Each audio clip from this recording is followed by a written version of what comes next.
En este segundo problema vamos a tener que hacer al revés que en el anterior.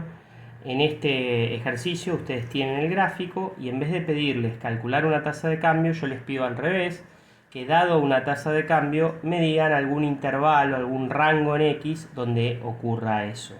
Por ejemplo, en el ítem A me van a tener que decir algún rango en X, acuérdense que X es el eje horizontal, algún rango en X donde efectivamente la tasa de cambio sea negativa. En el ítem B van a tener que decir algún rango de valores de X donde la tasa de cambio tenga que ser positiva. En el ítem C donde sea 0, etcétera, etcétera. Aclara el enunciado que puede haber más de una respuesta correcta. Por ejemplo, la tasa de cambio es negativa cuando la función está bajando, y eso puede ocurrir en diferentes zonas de la función, con lo cual puede haber más de un intervalo donde se dé esa condición. Ustedes alcanzan con que pongan un rango. Por ejemplo, no puede ser de acá a acá, porque de ahí a ahí la función está subiendo, o de acá a acá la función está subiendo, o incluso de acá a acá la función está subiendo en ese intervalo. Entonces, tenemos que encontrar un intervalo donde baje la función. Por ejemplo, veo este pedacito de acá, donde la función baja. También veo este pedacito de acá, donde la función también está bajando. Cualquiera de esos dos me serviría. Por ejemplo, si yo agarro este pedacito de acá, veo que arranca cuando X es menos 5. Y veo que termina cuando X es menos 4. ¿Sí? Así que una respuesta posible para el ítem A sería de X menos 5 a X menos 4. Para el caso del ítem B me pide ahora un rango donde la tasa de cambio sea positiva. Eso significa que la función esté subiendo. Hay un montón de zonas acá donde está subiendo. Podríamos tomar de acá a acá, de acá a acá, de acá a acá, de acá a acá, de acá a acá. ¿Sí? En todos esos está subiendo. ¿Sí? Así que, por ejemplo, yo podría tomar, qué sé yo, desde acá hasta acá. ¿Sí? ¿Cuál sería el rango de X? Bueno, arranca acá, que estoy en el... Acá sería el 0, así que ahí es menos 1, y acá sería menos 2. ¿Sí? Desde X menos 2. Ojo con los signos, ¿eh? A este punto de acá estaría en X0. A X igual a 0. ¿Sí?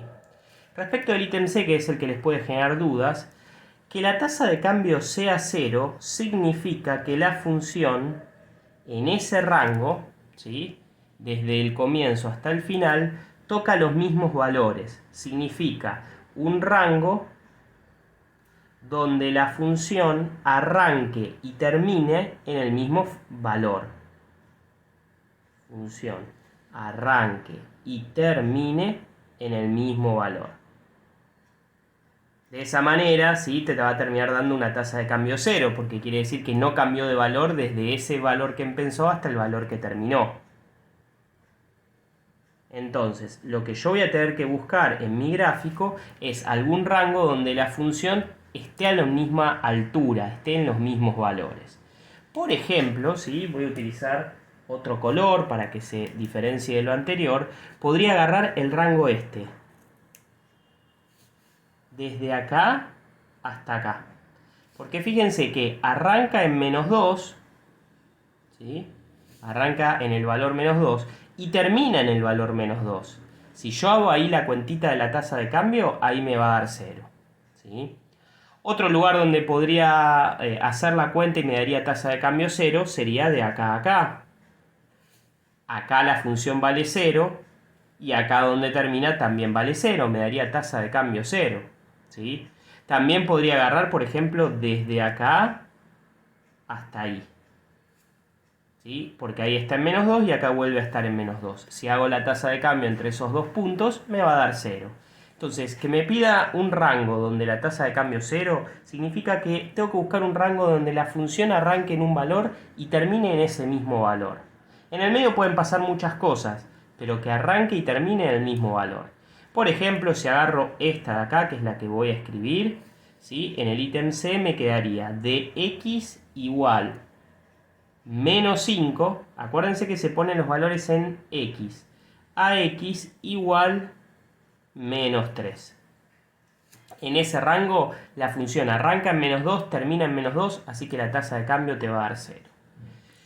En cuanto al ítem D y E, lo que van a tener que buscar ahí ya van a ser rangos donde haya un cambio de cierta magnitud, ¿sí? Por ejemplo, acá me pide un rango donde la tasa de cambio sea menor a -3. Es decir, que valga o -4, -5, -6. Ya si me dice que sea menor a -3, es decir, que tiene que ser negativa, yo sé que voy a tener que buscar algún lugar donde la función baje. Este primer pedacito no me sirve porque acá habíamos hecho la cuenta o nos habíamos fijado que bajaba una sola unidad. Con lo cual ahí no va a tener tasa de cambio menor a -3. Para que sea menor a -3 tiene que ser una zona donde la función en un cuadradito baje 4 unidades, o 5, o 6. ¿Sí? Entonces, en todo este gráfico hay que encontrar en qué zona baja 3, 4, 5 cuadraditos en uno solo de X. La única zona donde pasa eso es esta zona de acá. Ahí tenemos que la función de golpe baja un montón de cuadraditos. Así que para poder cumplir con el ítem D voy a tener que dar el rango S. En el ítem E al revés, porque ahora yo quiero que la tasa de cambio sea mayor a 2. Mayor o igual a 2 dice acá. Así que va a ser una zona donde la función esté subiendo. Y tiene que subir como mínimo de a 2 cuadraditos. Por ejemplo, este primer pedacito de acá no me sirve porque ahí sube de a un solo cuadradito. Necesito que esté más inclinada. Así que voy a tener que buscar algún lugar donde suba de a 2 cuadraditos como mínimo. ¿Sí? Bueno, por ejemplo, en esta partecita de acá. Acá sí, justo al avanzar un casillero en X, la función efectivamente subió 2 cuadraditos para arriba. Ahí me daría una tasa de cambio 2. Así que esa sería una posible respuesta. Por supuesto, como está aclarado acá, puede haber más de una respuesta correcta. Así que en el gráfico que les va a tocar a ustedes no les sorprenda que tengan varias posibilidades para poner en cada uno de los ítems.